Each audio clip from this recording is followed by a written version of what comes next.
हुंकहम चिबाई, good morning, सुप्रभात। मैं बहुत दिन के बाद आपसे फेसबुक लाइव कर रहा हूँ। मुझे लगा कि इतना दिन हो चुका है और आप लोग ने बहुत लोगों ने मेरे तबीयत के बारे में फ़ोन किया है। जैसे आप देख सकते हैं कि मेरा तबीयत पहले से बहुत कमज़ोरी है, मेरा वज़न भी बहुत घटा है, वेट लॉस हुआ है। तकलीफ़ तो है, लेकिन मुझे लगता है कि with the blessings of you, आपका प्यार, आपका आशीर्वाद, माँ त्रिपुरा सुंदरी का प्यार, आशीर्वाद, जो मेरे लिए प्रार्थना चर्चेज़ में हो रहे हैं, दुआ मस्जिद में हो रहे हैं और जो पूजा मंदिरों में हो रहा है। मैं जानता हूँ कि बहुत बुद्धिस्ट मंक्स ने अपने मॉनेस्ट्री में भी मेरे खुशहाली के लिए बहुत लोगों ने प्रार्थना किया है। तो अब मैं सबको थैंक यू बोलना चाहता हूँ। मैं आपको आज सवेरे सवेरे इन द मॉर्निंग 2-3 चीज़ कहना चाहता था। शुरुआत में मैंने देखा है कि एक बहुत खराब एक वातावरण बन रहा है त्रिपुरा में। मुझे लगता है कि मेरे ऊपर हर रोज़ मीडिया वाले, कुछ पॉलिटिशियंस मेरे खिलाफ हर रोज़ कुछ ना कुछ कर रहे हैं। वो चाहते हैं कि ये प्रद्योत माणिक्य, जो बुबागरा आप लोग प्यार से बोलते हैं, उसको कैसे ख़त्म किया जाए, क्योंकि जब तक बुबागरा ख़त्म नहीं होगा, तिपरासा का जो दिल का आवाज़ है, जो थानसा है, वो तब तक ख़त्म नहीं होगा। और जब तक तिपरासा का थानसा है, उनको बहुत मुश्किल लग रहा है। तो उनको लगता है कि अगर मुझे ख़त्म करोगे तो तिपरासा का दिल टूटेगा, तिपरासा का थानसा टूटेगा, और अगर तिपरासा का थानसा टूटा तो आने वाले दिन में उनका भविष्य तिपरासा का भविष्य से ज़्यादा अच्छा होगा। ये कोई सीपीएम, कांग्रेस, बीजेपी, मोथा, आईपीएफटी का फाइट नहीं है। ये फाइट है कि आने वाले 15-20 साल में कौन ज़्यादा नौकरी ले, कौन ज़्यादा पैसा कमाए, कौन के पास कंट्रोल हो, कौन के पास पूरा एक सिस्टम हाथ में रहे, जो आने वाले दिन में अपने भविष्य को सुरक्षित कर सके। अगर बुबागरा रहा तो ये पावर तिपरासा के हाथ में रहेगा। अगर बुबागरा नहीं रहा तो ये लोग मैनिपुलेट कर सकते हैं। इसी के लिए ये गेम प्लान चला जा रहा है, क्योंकि मैंने देखा है कि त्रिपुरा में इनको स्ट्रॉन्ग लीडर नहीं चाहिए। त्रिपुरा में इनको एक ऐसा लीडर चाहिए जो हाँ में हाँ बताए, मिलाए। त्रिपुरा में इनको ऐसा लीडर चाहिए, जब सीबीएसई का एग्ज़ाम्स हो रहा हो और हमें बोला जाएगा कि बांग्ला में लिखो, तो जनजाति मोर्चा चुप रहेगा। त्रिपुरा में इनको ऐसा लीडर चाहिए जो महाराजा वीर विक्रम एयरपोर्ट में अनाउंसमेंट कॉकबोरक में ना हो, सिर्फ बांग्ला, हिंदी और इंग्लिश में हो और आवाज़ नहीं उठाए, ऐसा लीडर चाहिए। त्रिपुरा में इनको सिर्फ नमूना बनाकर म्यूजियम में एक तिपरासा को दिखाना है, जो तिपरासा के बारे में बात नहीं करेगा, लेकिन बोलेगा कि मैं तिपरासा हूँ। इलेक्शन के टाइम आसाम के मुख्यमंत्री आए, हेमंत बिश्व शर्मा, उनसे बात होते रहता है मेरा, और उन्होंने कहा कि मैंने खुद सुना कि हम मैक्सिमम ऑटोनॉमी देना चाहते हैं। 3 महीना हो गया, किसी को मालूम है ये क्या है मैक्सिमम ऑटोनॉमी? इंटरलॉक्यूटर का बात हुआ, मुझे खुद हिंदुस्तान के होम मिनिस्टर अमित शाह ने बोला ये। उसके बाद दिल्ली में बोला, फ़ोन में बोला, आसाम के मुख्यमंत्री हेमंत बिश्व शर्मा, उन्होंने खुद बोला, सिर्फ मुझे नहीं बोला, मेरे पूरे टीम को बोला। उसके बाद मेरे टीम में उस दिन ऋषिकेतु था, अनिमेश देव वर्मा था, विश्वजीत कोलॉय था, सीनियर लीडर्स थे, एमएलएस थे। उसके बाद भी मेवार जमातिया था। इसके बाद भी मैंने नोटिफिकेशन देखा, मुझे बताया गया कि वो लोग आ रहे हैं। तब एक दिन मणिपुर में प्रॉब्लम, कभी कहीं में प्रॉब्लम, नोटिफिकेशन निकलता है, कैंसिल हो जाता है। तो अब मुझे लग रहा है कि ये सब किया जा रहा है क्योंकि ये लोग मेरा नाम खराब करने की कोशिश कर रहे हैं। ये चाहते हैं कि मुझे अपने लोगों से दूर किया जाए, मेरा नाम को खराब करके। सोशल मीडिया में मैंने देखा 300 करोड़ रुपए दिया मुझे बीजेपी के संग इलेक्शन में ये फाइट करने के लिए। मुझे पॉलिटिक्स में मैं पॉलिटिक्स में आया हूं पैसा कमाने के लिए नहीं। मुझे पॉलिटिक्स में आकर पैसा कमाने का मन था भी नहीं, है भी नहीं, होगा भी नहीं। पहले से भगवान ने हमको बहुत दिया, लेकिन मैं पॉलिटिक्स में, राजनीति में आया अपने लोगों को कुछ देने के लिए। अगर खुद ही कुछ मिलना होता तो इलेक्शन के पहले तो बहुत अच्छा ऑफर आया था, मैं ले लेता, पोस्ट ले लेता, एमपी वो सब ले लेता। नहीं लिया मैंने। क्यों? क्योंकि मुझे लगा कि मैं 5 साल एमएलए, एमपी, मंत्री बन के क्या करूंगा। अपने लोगों को कुछ दे दिया तो नाम रहेगा। और ये लोग सोशल मीडिया में लिखते हैं कि 300 करोड़ आया, कोई बोलता है 50 करोड़ आया, कोई बोलता है 100 करोड़ आया। कितना लोग जानते हैं कि मैंने अपना घर बेच के ये इलेक्शन लड़ा? कितने लोग जानते हैं कि गरीब तिपरासा लोग, गरीब से गरीब तिपरासा लोग ने अपने घर से मुझे 500 रुपया, 20 रुपया, 1000 रुपया, 2000 रुपया, 100 रुपया निकाल कर डोनेट किया? कितना लोग जानते हैं कि आज भी मुझे मार्केट में 1,90,00,000 रुपए का कर्जा निकालना है, क्योंकि आज भी लोग मुझे फोन कर रहे हैं कि पैसा दो। मैं खुद के बलबूते में मैंने ये सब किया। इतना करने के बाद भी बीमार हूं, ये बात सुनना पड़ता है। थोड़े दिन पहले एक लीडर ने मुझे फोन किया, बोला कि महाराजा तिपरालैंड का आइडियोलॉजी तो बहुत अच्छा है, लेकिन हमें अपना घर में चूल्हा भी जलाना है, हमको बीजेपी जाना पड़ेगा। मैं दिल से बीजेपी नहीं जाना चाहता हूं, लेकिन पैसे के लिए, घर चलाने के लिए जाना पड़ेगा। मैंने कहा आप जाओ, मैं कोई आपत्ति नहीं, मैं समझ सकता हूं,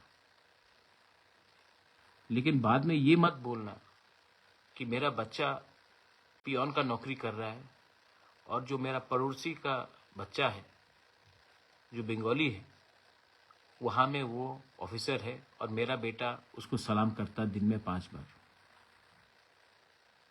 आज आप हल्के हो गए, आज आपने कॉम्प्रोमाइज किया, ठीक है, आपका तो जिंदगी गया है। आपका नेक्स्ट जनरेशन को क्या सफर मिलेगा, ये कितने लोग समझते हैं? पॉलिटिक्स सच में गंदा है। मुझे लगता भी नहीं था कि पॉलिटिक्स इतना गंदा है, लेकिन है। लेकिन मैं पॉलिटिशियन के साथ पॉलिटिक्स करना चाहता हूं। अपना जो गरीब तिपरासा है गांव में, उनके साथ नहीं करना चाहता। एडीसी में अभी भी पैसा नहीं आता है। लोग मुझे फोन करते हैं, किसी को 5,000 चाहिए, किसी का बच्चा को ट्यूमर हो गया, उसको थोड़ा ट्रीटमेंट चाहिए। कोई फोन करके बोलता है कि स्कूल में एडमिशन दिलवा दो। एडीसी के पास पैसा नहीं, मैं अपने पॉकेट से करता हूं। कब तक करूंगा? कब तक करूंगा?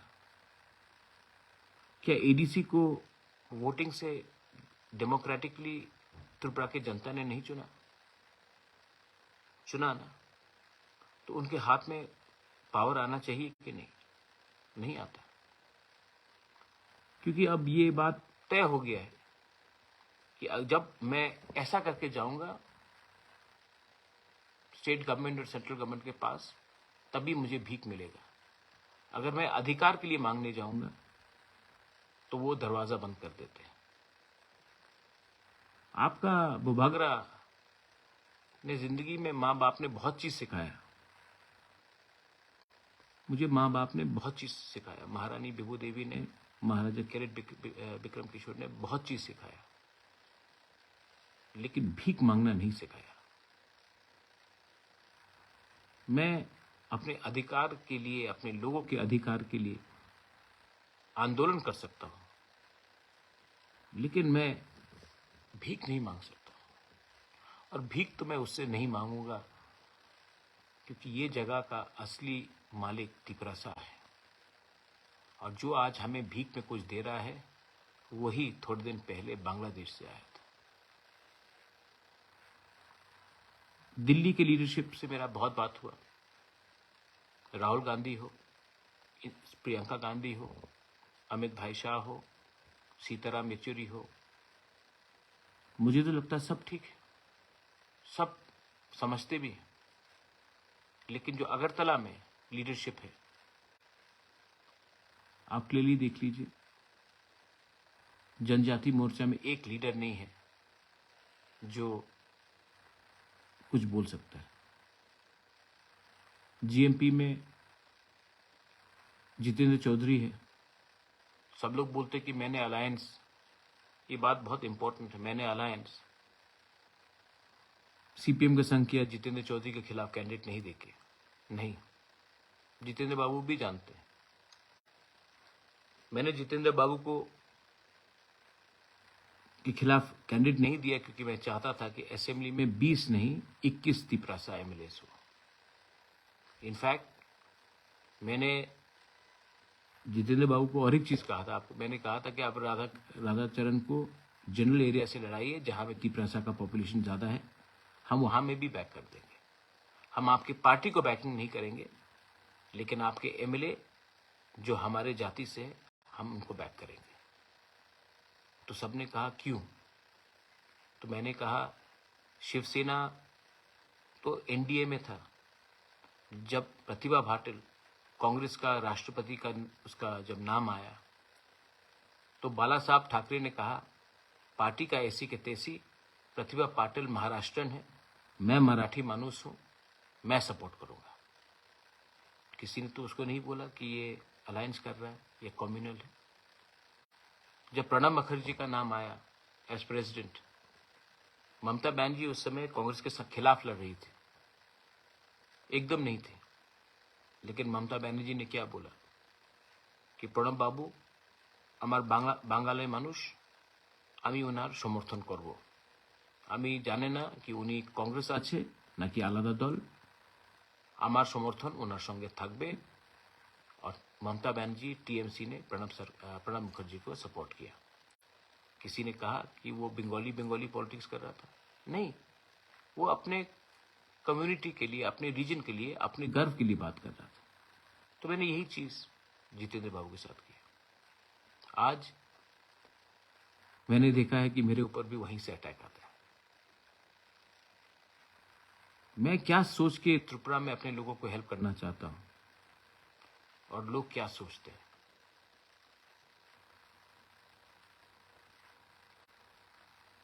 ये कल का बात है।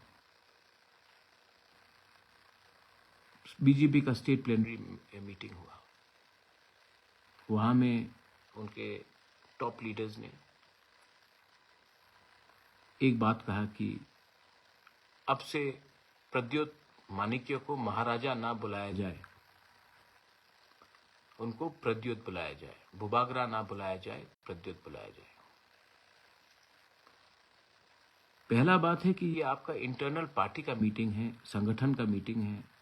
आप संगठन को कैसा ठीक कर सकते हो, क्या करना चाहिए, ये डिस्कस होना चाहिए था। किसी के पर्सनल लाइफ में उनको क्या बोला जाए, क्या ना बोला जाए, ये ठीक नहीं लगता। और मेरे जनजाति लीडर्स जो वहां में बैठे थे वो चुप रहे, एक शब्द नहीं बोला।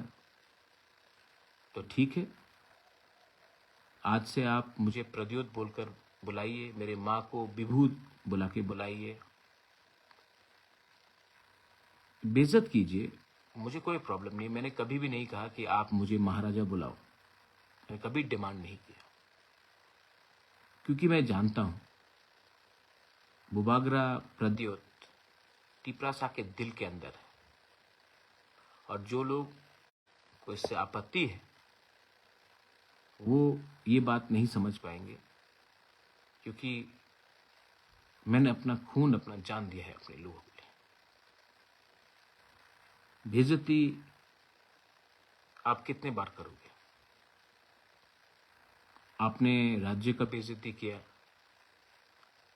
आपने हमारा माता त्रिपुरा सुंदरी मंदिर को तोड़ दिया, वो बेइज्जती हुआ। उजैंता पैलेस के सामने सेल्फी पॉइंट लगा दिया। उजैंता पैलेस के सामने में एक महाराजा का स्टैचू नहीं है, अस्तबल को हटाकर विवेकानंद कर दिया, नीर महल ले लिया। आज सीबीएसई एग्जाम्स में हमारा यंग जनरेशन को एग्जाम लिखना है तो आप लोग बोलते हैं कि बांग्ला में ही लिख तो होवे। थोड़ा सीखना चाहिए आपको। एक व्यक्ति को आप पुश करते करते करते करते करते ऐसा जगह में पहुंच जाओगे जब वो और पीछे जा नहीं सकेगा, तब वो फाइट बैक करेगा।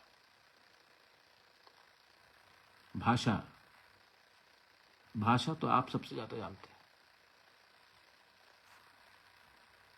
50 साल पहले, 52 years ago, जब पाकिस्तान ने ईस्ट पाकिस्तान, जो आज बांग्लादेश है, जब पाकिस्तान ने ईस्ट पाकिस्तान के ऊपर उर्दू भाषा कंपलसरी बना दिया था, इम्पोज करने की कोशिश की थी, तो ईस्ट पाकिस्तान के जो बंगाली भाई ब्रदर सिस्टर्स थे, उन्होंने भाषा आंदोलन शुरू किया, और उसके लिए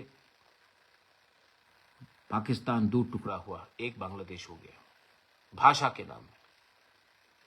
आज आपके ऊपर वो अत्याचार हुआ था बांग्लादेश में पाकिस्तान से, आज वही अत्याचार हमारे ऊपर भी थोपा जा रहा है। ये क्या सही बात है? अगर कॉकबोरोक में अनाउंसमेंट हो गया एयरपोर्ट में तो किसी का कुछ नुकसान होता है, रेलवे स्टेशन में तो हो रहा है। तो ये सब बात है, कोई हठात से नहीं उठता। इंटरक्यूलेटर आएगा, बात होगा।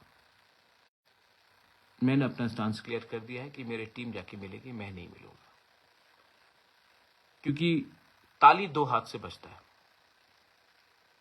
और अब मुझे जो एटीट्यूड लग रहा है,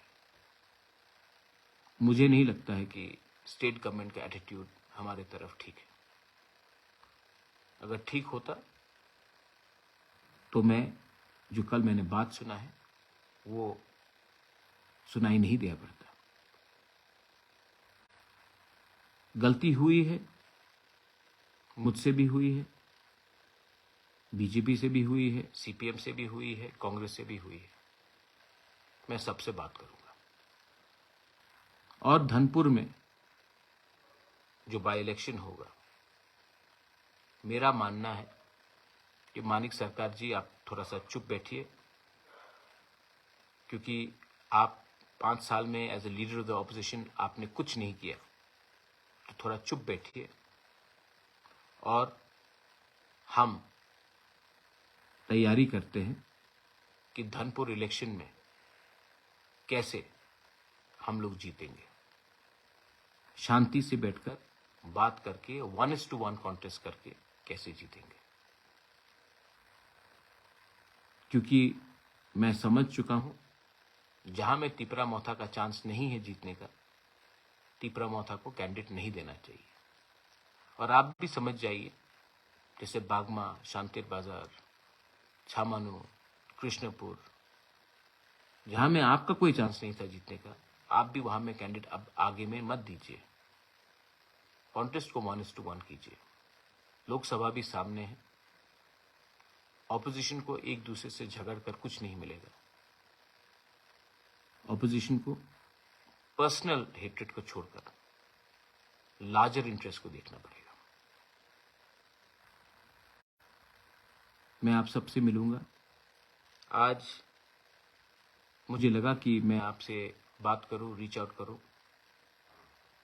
बहुत लोग बीजेपी में जाने की कोशिश कर रहे हैं क्योंकि उनको रेगा मिलेगा, उनको नौकरी मिलेगा। मैं आपको एक बात बोलना चाहता हूं, जिसको रेगा चाहिए, जिसको नौकरी चाहिए, जिसको टिकट चाहिए, आप लोग जाइए। मैं आपसे नाराज नहीं हूं। जाइए, रेगा लीजिए, नौकरी लीजिए, खुश रहिए अपने परिवार में, लेकिन आपके दिल के अंदर ना आप कभी खुश नहीं रहेंगे। और जो गवर्नमेंट अपने ही लोगों को बोलता है कि तुम अगर हमारे साथ नहीं आओगे तो तुमको रेगा नहीं मिलेगा, तुमको नौकरी नहीं मिलेगा, वो गवर्नमेंट नहीं है, वो दलाल है। पार्टी के नाम में नौकरी किसी को दिलवाना वो दलाली है। मोदी जी, आप तो 140 करोड़ हिंदुस्तानियों के प्राइम मिनिस्टर हैं, तो फिर स्टेट गवर्नमेंट को बताइए कि जिन्होंने वोट नहीं किया, क्योंकि बीजेपी को सिर्फ 39% वोट मिला है, 61% ऑफ त्रिपुरा ने बीजेपी को वोट नहीं किया, तो क्या आप वो 61% को काट के अलग करके त्रिपुरा चलाना चाहते हैं? ये असंभव है, ये असंभव है। फिर से गौर कीजिए और अपने महारथियों को जो अगरतला में बैठकर कारोबार और अपना एडमिनिस्ट्रेशन चला रहे हैं, उनको बोलिए कि दुश्मनी छोटे से छोटे लोग से भी भारी पड़ता है। हम यहां में किसी से झगड़ने नहीं आए हैं। हमारा डिमांड ग्रेटर त्रिपुरा लैंड का with in the constitutional framework, constitutional solution greater Tripura land का है। और मैं आपको बोल रहा हूं कि ये डिमांड कहीं भी जाने वाला नहीं है। मैं बहुत कमजोर हूं। डॉक्टर ने बहुत चीज किया है कि मत करो, वो नहीं करो। I am very tired. लेकिन जब मेरा आखिरी सांस निकलेगा ना, तो वो आखिरी सांस भी हमारा त्रिपुरा का फाइनल सोल्यूशन के लिए होगा फॉर ग्रेटर त्रिपुरा लैंड। और जो लोग बोलते हैं कि आई लव यू बुबागरा, आई लव यू बुबागरा, आई क्लोपथम, मैं आपसे एक बात बोलना चाहता हूं। पिछले 4 महीने में हर मीडिया जो अगरतला में बैठा है, स्पेशली बंगाली स्पीकिंग मीडिया, ने मेरे खिलाफ क्या क्या नहीं लिखा। आप लोग ने कुछ नहीं किया। सिर्फ ये मेरा ड्यूटी है कि मैं आपका सुरक्षा करूं। मैं अस्पताल के पलंग में बीमार, कष्ट में, मेरे खिलाफ रोज लिखा जा रहा है। आप लोग एक बार भी, आपको ठीक नहीं लगा कि बुबागरा को कितना खराब लग रहा होगा, हम प्रोटेस्ट करना चाहिए। इसमें हमारा कमजोरी है। आप चाहते हैं कि मैं फोन करूं और आपको बोलो प्रोटेस्ट करो, तभी आप प्रोटेस्ट करोगे। अगर आपको लगता है कि मैं आपका हूं, मेरा परिवार आप एक है, तो कभी कभी आपके पास ये पूरा अधिकार होता है कि मुझे भी, मेरे खराब समय भी, and I've really fought for you, you know. I've fought a lot for you. I've given up everything. Sometimes it is nice if you can also show the same amount of love that I have given you, reciprocated to me. छोड़ दीजिए।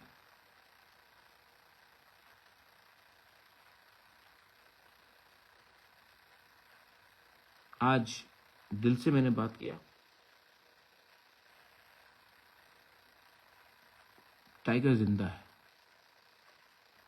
और जो tiger बीमार है ना, वो ज्यादा dangerous होता है। अब मैं देखूंगा, हमारे पास धनपुर का चांस है और लोकसभा का चांस है, और लोकसभा में तो एक ऐसा आदमी को भेजना है जो पार्लियामेंट को हिला दे। एक ऐसा आदमी को भेजना है जो पूरा लोकसभा देखी कि ये आदमी कहां से आया है कि इतना जानता है। क्योंकि मैं तो इस बार अब सब चीज दांव पेच में लगा दूंगा। हमारे लोगों को किसी ने नहीं सुना। टाइम तो आया है। आप लोग जो भी करो, बीजेपी, सीपीएम, कांग्रेस, जो भी करो, हमको कोई आपत्ति नहीं। लेकिन तिपरासा लोग, टाइम तो आया है कि सही बात उठाना पड़ेगा। टाइम तो आया है कि आज भी बॉर्डर के उस पार से कितने लोग आ रहे हैं त्रिपुरा में, और 2-2 दिन के अंदर उनको राशन कार्ड मिला जा रहा है। टाइम तो आ गया है बोलने के लिए कि आपके पास पुलिस फोर्स है, लेकिन ड्रग्स तभी भी अंदर आते रहता है त्रिपुरा में। टाइम तो आ गया है कि इलेक्शन जीतने के लिए तिपरासा एरियाज में, एसटी सीट्स में किन लोगों को सेटल किया जा रहा है। ये सब बात आप लोग जानते हैं, और अब मैं चुप नहीं बैठूंगा। लेकिन इस आंदोलन में आपको मेरा साथ देना पड़ेगा। I love all of you all. You've been so nice to me. I love all of you all. Mwah. To all my mothers and sisters, to all my warriors, to everyone. And I even love those who don't like me. जो मेरे Facebook में आके बोलता है, interlocutor कहाँ गया, interlocutor कहाँ गया, इंटरलोकेटर कहाँ गया। ये सवाल आप जाके जिस दिन आ गया तो आप क्या करेंगे? आप ट्राइबल का मजाक उड़ाते हैं। आपको लगता है आप मेरा मजाक उड़ा रहे हैं, आप ट्राइबल का मजाक उड़ा रहे हैं। और आपको भी जवाब मिलेगा, क्योंकि आप लोग ने हमारे खराब समय में, हमारे दर्द में मलहम नहीं लगाया, आपने नून मसला है। जख्म तो है, लेकिन उस जख्म का जवाब हम फेसबुक में नहीं देंगे। उस चोट जो आपने हमें बेइज्जत किया है, वो हम ट्विटर में नहीं देंगे। उसका जवाब आपको आपके घर के सामने मिलेगा। तब आपको मालूम पड़ेगा कि एक तिपरासा को बेइज्जत करके उसी के जगह में, उसी के हाँ में, उसी के राज्य में आपको क्या मिला। बेलाई बेलाई नो हमबाई। God bless you and we will win. हम लोग जीतेंगे, हम जीतेंगे। और अगर मेरे साथ कोई भी नहीं रहा तो अकेला मैं फाइट करके जीतूंगा। नहीं जीता तो मर जाऊंगा, लेकिन मेरा लास्ट सांस भी अपना परिवार, अपना राज्य, अपना देश के हित में होगा। तिप्रा मथा आयुक लकथोंग, तिप्रासा दफा आयुक लकथोंग, तिप्रासा आयुक लकथोंग, ग्रेटर तिप्रालैंड आयुक लकथोंग, कॉन्स्टिट्यूशनल सॉल्यूशन आयुक लकथोंग।